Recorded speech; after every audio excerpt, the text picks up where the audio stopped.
Beginning, can I just get you to introduce your names, going from you to you? Okay, hello, my name is Ruth Wilshire. Hello, my name is Sean Wilshire. So you've just watched the music video to Boulevard of Broken Dreams by Green Day, but created by my group. Have you ever seen the original video to the song? I haven't, no. No, I haven't seen that one either. Well, in the original video, the band is walking down a long barren road. It's in the middle of nowhere, and they're singing this song.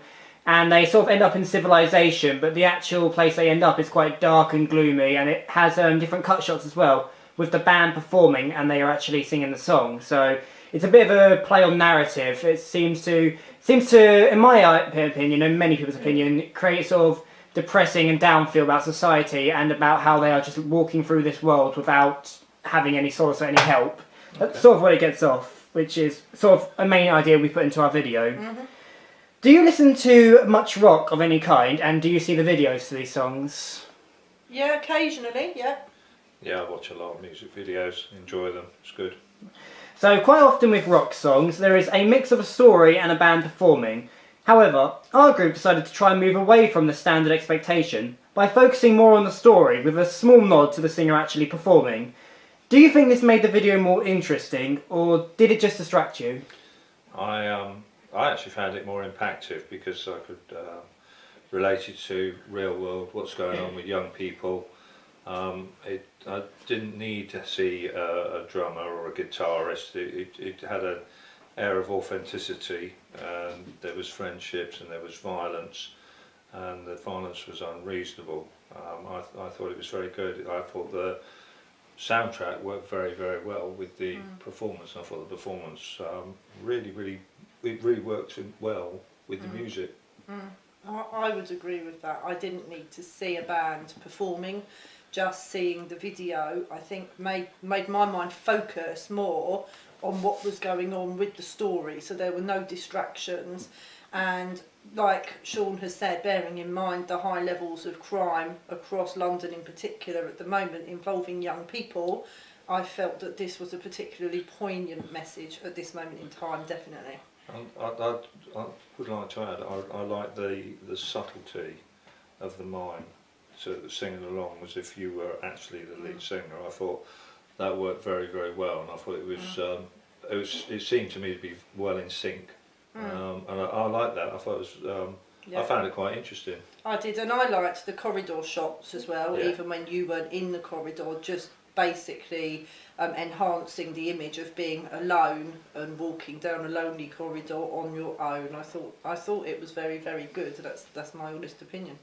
Yeah, it was quite interesting with our video as well, is that we tried to capture, because the whole thing is set in a school, and it's supposed to be a realistic representation of, it was my idea personally, of my experiences with bullying. So we wanted the video to match the simplicity, to make sure that every person could watch and understand it, and create a feeling of force. We kind of wanted the audience to be a bit shocked and almost not want to watch the video in a way, because as most people do, they look away from this sort of thing, pretending it doesn't happen, when in fact it does. So we really wanted to drill that into the audience to show this kind of stuff can happen. Yep, and does happen. Yep. In our video, we tried to make the costumes represent the characters' feelings and identities. If I were to talk you through some of the costumes choices, do you think you could give your opinions on what they would mean? Yeah. So we'll start with the bully. He wore, you probably saw, a massive coat, hood up, fur around the outside, and not a lot of his face could be seen through it, and we didn't want to show any face other than a slight bit of disconnection in his emotion. What do you think this represents for the bully? I took that as an air of realism. It's like a mask, but I appreciate it wasn't across the face, but it hid the features. You've no idea. It affected my perception of how old this person was. No idea what the hair colour was. I was presuming this person has dark hair, but there was a lot of so the identity was stripped away. There was just aggression and violence. But bear in mind, you didn't actually hear any words from the bully, but it just came across as aggressive, unwelcoming, and there were no warm sort of open hand gestures or anything like that. So I thought it came across very, very well. It was clear that he was the bully, and it was clear that he was had a propensity to be naturally aggressive. I thought his coat in particular represented cowardice, that he was hiding behind what he was wearing, because bullies generally are cowards, and by not showing his face properly, not showing his emotions, he was hiding, and I think that sums up bullies. The next costume is of the false friend, shall we call him. He wore two costumes in the video, the first being a white shirt and smart school trousers with the top button done up, and in the second shots we had of him, he was wearing just a plain black t-shirt. Do you think you could describe what this is? For me, I thought it was to do a bit stereotypical. In the old days when westerns were made in the 30s, 40s, 50s, the good guy would wear a white hat, the bad guy would wear a black hat, and I think it works because it didn't look like something from the 30s or 40s. It was modern day, but it reflected goodness and badness. And I think if it had been other colours, I don't think it would have been picked up. I don't think it would have come across as clearly. And it really was, when you saw him the second time wearing the black t-shirt, that's the first thing I noticed about him. Very first thing was, oh, he's wearing dark now, he's gone to the dark side, so to speak. I would agree with Sean on that, and I think any brighter colours or any logos, anything like that, would have distracted from the message you were trying to deliver. And I saw the same stereotypical white being good, black being bad, but I also saw a deeper meaning in the fact that he was wearing black, that he was now hiding like the bully, and he was more in the shadows rather than in the light, and he was being a coward and trying to disguise who he really is. Something that you may not have picked up on as well, when he did that subtle look back to the boy who is now on the ground being hurt, we actually used a light to sort of illuminate the face to give a slight reflection before he turns away and continues down the dark path. Okay, very good. Bit more difficult with this one, but the main boy's clothing. Yes. Smart shirt, blue tie, Yes. long trench coat. What do you think this could represent? It's an ambition to achieve. It's standards, decorum, respectability, and so I think for me as well, it sort of showed that this person was different from the crowd. Yeah. It wasn't. If for someone of my generation, I would expect to see a young person, scruffy, wearing jeans, t-shirts, maybe sagging. We assume hoodies. I know I'm wearing a hoodie now, but with a young person, it's all part of the negative stereotype around young people. So seeing the victim, which is a bit harsh, but it's about bullying, so therefore there is a victim. Seeing them in shirt, tie, trousers, smartly dressed, and the way that they moved as well, they didn't walk like a victim. It wasn't like they were asking to be attacked, and I think that made part of the shock impact of the video. For me, it was individuality and different to what everybody else is wearing, certainly different to what they're wearing in London right now. Definitely standing out in a crowd as being different, not for bad reasons, but just different. Yeah, that was a key concept in actually going to the character design, but the walk, which you picked up on, Sean, was supposed to represent that not every person that gets bullied has any real reason to be.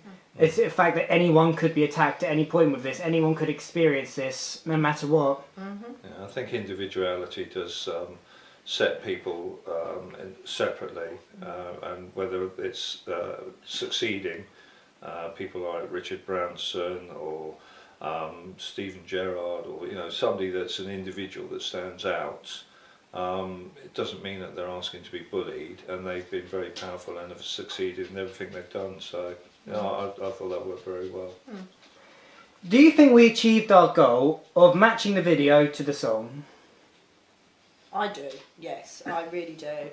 Because the song is a very strong song, and I thought the message and the acting came across in the strength of the video. So I do think you achieved your objective there, yes. I thought it was very powerful. I thought it was an excellent song choice, because there was it's a song that's quite slow and melodic, but there's also power and controlled aggression, and I think that was reflected when you saw the victim clench their fist but held back and wasn't going to sink to that level as well. And with the music going, I did think that that person was actually going to strike out.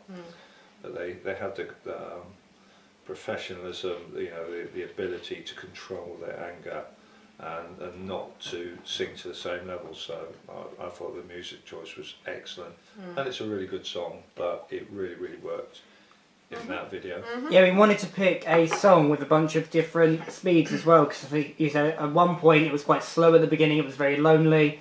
We had the intense bits with the bit faster editing with the main chorus and the actual section when we keep flipping between the bully and the two boys on the floor. And at some points the music just completely cuts out, and there was a lot of speculation of what to do with this few moments on our video. But it was our idea just to cut it, just to let that power, like a punch, sink in before we continue with the story. Yeah. You've already highlighted a few things that our video has done well, but is there anything else you think that really stuck out to you that would make last if we were to release this into the media? I liked little subtle touches when you were walking along the corridor, and I don't think it was a skylight, but there was like a flat window above, and you'd placed the two tin cans there. And I actually, because the corridor that you were in was clean, was smart, there was like an air of authority about it, it felt like a proper establishment. And I just thought that was a nice little subtle touch that actually showed that there's, you know, there's always something there on the outside, and you need to be careful and to look out for that. So I like that subtlety. I thought that was good, and I liked the bit where when you were walking out of the room, the cut, and then there you were, and then cut, and there you were again. I thought that was a nice little touch. Yeah, we actually used that twice, if you saw at the end as well, when the boy was putting his bag away. Yeah, I found it really impactful at the start. It sort of drew me in because you sat in a room. I wasn't sure where it was going to go, and then something's going to. It just felt like I needed to be preparing myself that something was going to happen. I thought that was a nice touch. I liked the fact that you were eating on your own as well. So everything about you was you are alone, you're walking this path alone. And going a little bit personal, obviously, we know what you went through, the bullying you went through at school, and we know how personal this is to you. And we also know how you dealt with those bullies, and it's really good to see that you've taken what's happened to you, that experience, and you've used it to a really positive end, and you're sending out a message about bullying at the same time, which I think is really admirable. So you've highlighted some good things about the video, and while the video is quite creative, there's obviously always going to be some flaws, whether it be in the editing or the style that we've done it or the camera shots. Is there anything in particular that sticks out to you that if I were to do this task again with the same video, the same idea, maybe I should consider changing to just tweak it a little bit and make it more streamlined? We spoke about the white t-shirt and the black t-shirt, and my experience of talking to young people that aren't white is the negativity that's associated with black. It really worked. But if you want to cover the racial element, you know, it's negative stereotyping, perhaps dark clothing as opposed to black. I got it, but then I'm a 55-year-old white man. I'm just wondering if there was some students your age or younger who were black or non-white, how they would feel about black being described as the negative, the dark, the aggressive, the violent. But for my generation, it was just a black t-shirt and a white t-shirt.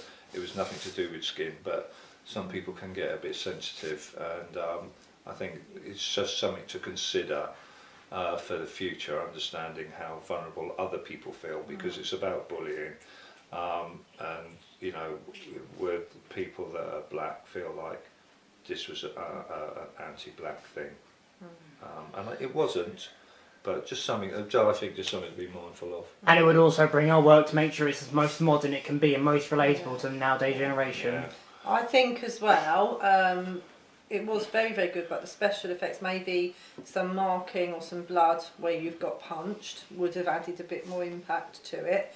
And if you want to go that bit deeper and go more into current affairs, have a knife in it, because at the moment knife crime is at the highest it's been across London.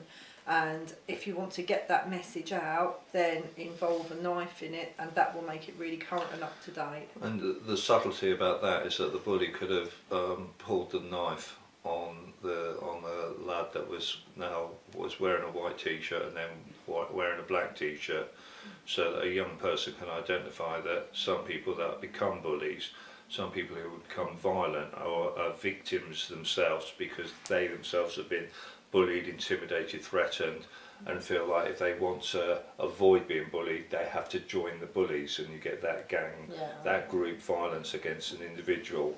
And I think young people in particular would have picked up the little subtlety about the abuser. One of the abusers actually is a victim, because a lot of people that are involved in violence and crime have been victims themselves, victims of circumstances, victims of a variety of things. And I think just having those subtle touches, I think that would have worked well with a knife, you're right. Definitely. So as a final summary, you think that the most important thing about improving this video is to bring it more into the modern world, to have it be a bit more of a lasting effect on the younger generation so much as the old? Yes, I do. And I mean, this is supported by, we saw an article yesterday where they're looking at knife crime, and they had a group of youths who live in London talking about how they're impacted upon on a daily basis by people who carry knives, and how, for example, they have to go home straight from school. Their parents are always checking where they are, what they're doing. It's affecting their social life. It's affecting their well-being. So yes, I would say to make it that more up to date with what is currently going on for young people right now, that would have been a really strong positive message to add to what is already a very powerful message. Thank you very much.